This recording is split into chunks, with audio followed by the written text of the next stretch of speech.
నాసిరకం మద్యం అమ్ముతున్న జగన్మోహన్ రెడ్డి తెలియదా? మళ్ళా ఇందా మా రమణారెడ్డి అన్నట్టు అదాని అసలు అదాని డిస్టిలరీ మొత్తం అసలు అదాని ఏంటి ఎక్స్ ఏంటి మొత్తం పేరుకు నేమ్సే కంపెనీలు తప్పితే మొత్తం జగన్మోహన్ రెడ్డి గారికి తెలియదా? ఎంత నాసిరకం ఎంత రేటు పెట్టింది తెలియదా?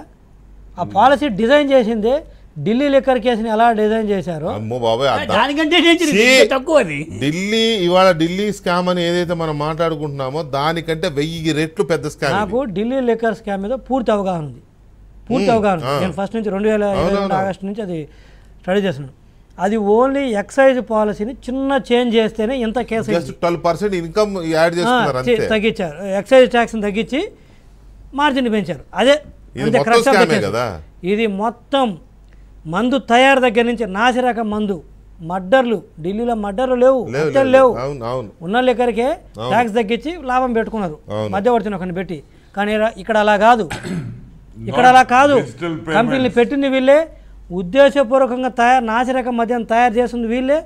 ఏం కక్కుర్తండి, కొంచెం 2 సార్లు రిఫైన్ చేస్తే ఇంకొక 5 రూపాయలు ఎక్కువ పడుతుంది, ఓ 2 సార్లు తగ్గితే 5 రూపాయలు తక్కువ పడుతుంది.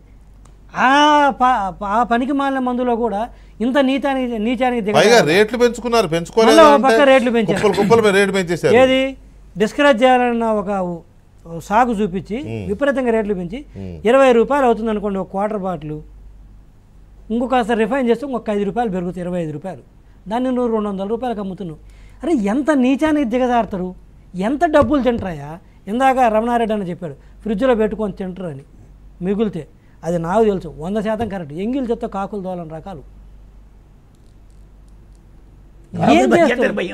ఏం చేసుకుంటారు? ఎంత డబ్బు అద్దు పద్దు లేకుండా ప్రతి రాజకీయ నాయకుడు సంపాదించిన వెంకటేశ్వర గారు, నేను కాదన్ను, వెనక ముందుకు అధికారంలోకి వచ్చిన వాళ్ళు.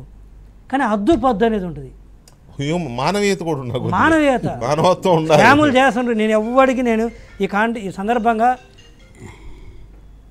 సర్టిఫికేట్ అయితే ఇవ్వలేను, ఎందుకంటే తెలియకుండా నాకు. ఎందుకంటే సంపాదించకపోతే ఈ స్థాయిలో ఏ రాజకీయ పార్టీని నడపలేరు, ఇంత లావిష్గా నడుస్తున్నాయి కాబట్టి.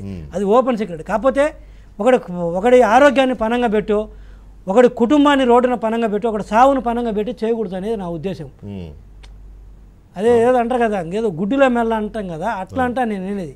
మీరేం పెద్ద మమ్మల్ని అనొచ్చు, టీడీపీ వల్ల లేకపోతే ఇంకొకరిని అనొచ్చు. నేనేం ఆ విషయంలో చెప్పదలుచుకోలేదు, ఎవడో శుద్ధులని ఇక్కడ. కానీ ఎంత ఇప్పుడు నిన్న అనంతపురంలో చూసాం, ఒక బాలింత చనిపోయింది, 4 నెలలు ఆవిడ పాపం. ఏంటంటే వాడేదో తాగుడికి అలవాటు పడిందంట, ఆడ వచ్చి పిల్లల్ని కూడా తీసుకుపోయి అడుక్కోవడానికి పెట్టి ఆ డబ్బులు తీసుకుపోయి తాగుతుంది. అంతకుముందు కర్నూలులో చూసాం. ప్రపంచంలో ఇంత పెద్ద ఆర్థిక సూత్రాన్ని రేట్లు పెంచితే తాగుడు మానేస్తారు అనే ఒక విపరీతమైన సూత్రీకరణ చేసిన అపర మేధావి ప్రభుత్వాన్ని మాత్రం నేను ఇక్కడ క్లోజ్ చేస్తాను. మొన్న రమణారెడ్డి అని మిగులుతున్నాను, మా కర్నూలులో, మొన్న అనంతపూర్లో పాపం పిల్లలు ముగ్గురు పిల్లలు అనాథలే. ఏంటో తెలుసునా, కేవలం ఆకలితో చనిపోయారు. ఎందుకో తెలుసునా, ఇంతకుముందు టీడీపీ హయాంలో కూడా మందు అమ్మిన వెంకటేశ్వర ఓపెనే కదా.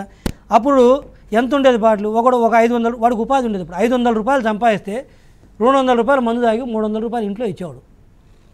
ఇప్పుడు నీ పుణ్యమా అంటూ వాడికి ఉపాధి ఇంతకుముందు 500 వచ్చేది 300 పడిపోయింది. నీ బాటిల్ కాస్ట్ 200 కాస్త 400 అయిపోయింది. రేటు పెంచింది అందుకు. అదే నేను చెప్తున్నా. ఇప్పుడు ఏమైంది